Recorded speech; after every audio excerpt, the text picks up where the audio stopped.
Hello everyone, it's Rose. Welcome to my channel and welcome to Latvia. Come and join me on my walking tour of Riga, the capital of Latvia. Is set on the Baltic Sea at the mouth of the river DAUGAVA. The Freedom Monument was erected in 1935 on the site where a statue of Russian ruler Peter the Great once stood. It stands as a memorial to honor soldiers killed during the Latvian War of Independence in 1918 to 1920. Bastion Hill Park, you'll find sculptures and memorial monuments dedicated to fallen fighters in 1991. The bridges at this 150-year-old city garden are filled with padlocks placed there in the name of love. Feel free to add your own.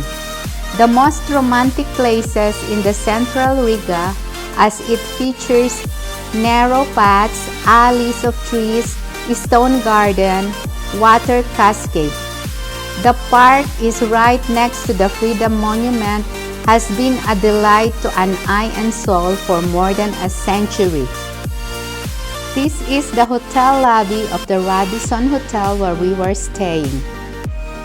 This is the Nativity of Christ Orthodox Cathedral in Riga. So guys, let's go and walk around and explore the city of Riga. The city is also known for its wooden buildings, Art Nouveau architecture, and medieval Old Town. The Old Town has many shops and restaurants and is home to busy Nouveau Square with bars and nightclubs. No tour of Riga is complete without a stop by the Cat House, a custard yellow building at Maistaru, adorned with two black cat statues on the roof. The story of the Cat House has to be one of the stranger tales in the Baltics.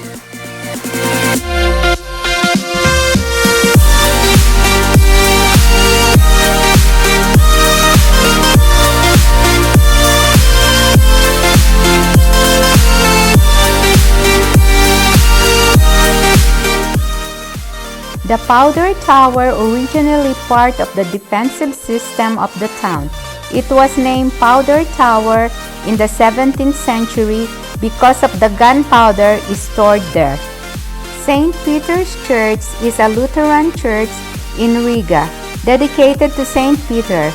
It is Riga's tallest church, with a tower offering a breathtaking view of the red roofs of Old Town, a modern part of the city, and the DAUGAVA River with its large port. The House of the BLACKHEADS building situated in the Old Town of Riga, Latvia. The original building was erected during the 14th century for the Brotherhood of Blackheads, a guild for unmarried merchants. The building was bombed to ruins by the Germans in 1941. The remains were demolished by the Soviet Union in 1948 and was rebuilt between 1996 and 1999. Today, the House of the Blackheads is a museum. Art Nouveau is a row of houses along Albert Street, many to the design of Michael Einstein. It is referred to as the Art Nouveau capital of Northern Europe. Art Nouveau architecture was an ornamental style that became popular throughout Europe and America between 1890 to 1910. It makes up roughly one-third of all the buildings in the central Riga, making the city the highest concentration of Art Nouveau architecture anywhere in the world. So guys, enjoy watching the different architectural designs of the buildings. It's so impressive and so beautiful.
The Swedish Gate was erected in 1698 as part of the Riga wall to provide access to the barracks outside the city wall.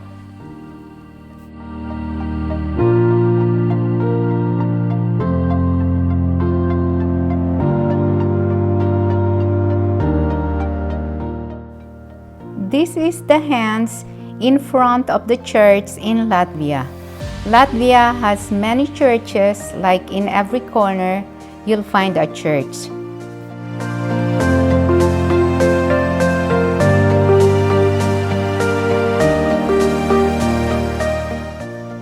The Three Brothers House was built in the late 15th century, is among the oldest dwellings in all of Riga. The building features impressive Gothic and Dutch influence. It is consisting of 3 houses. The houses together form the oldest complex of dwelling houses in Riga. Each house represents a various periods of development of dwelling house construction.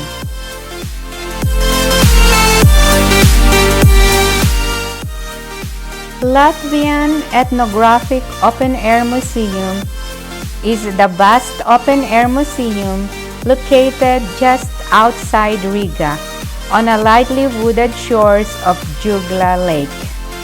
In here you will find the old carriages that were used during those olden times. It's like a treasure collection, an old wooden church,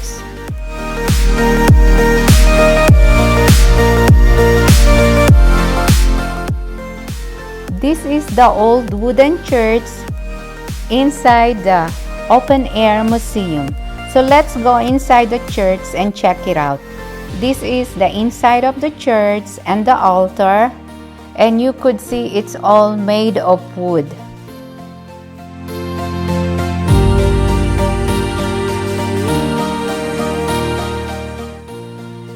So this is the old form of doorbell that they used during those olden times.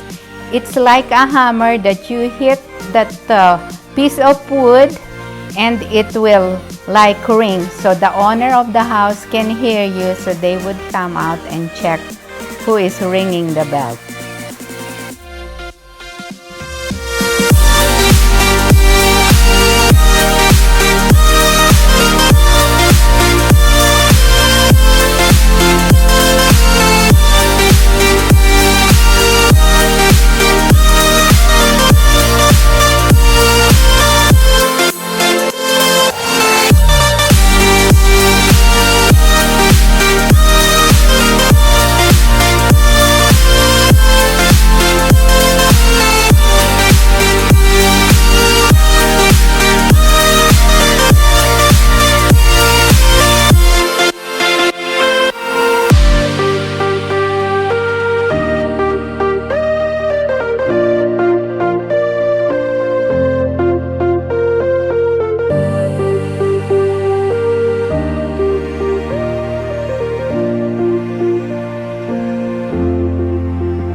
Riga Central Market is Europe's largest market and bazaar in Riga, Latvia.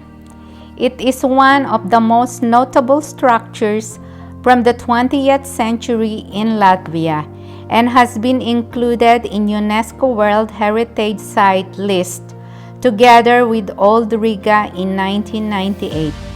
The main structure of the market are the 5 pavilions constructed by reusing old German Zeppelin hangars and incorporating Neoclassicism and Art Deco styles. The market is 72,300 square meters and more than 3,000 trade stands.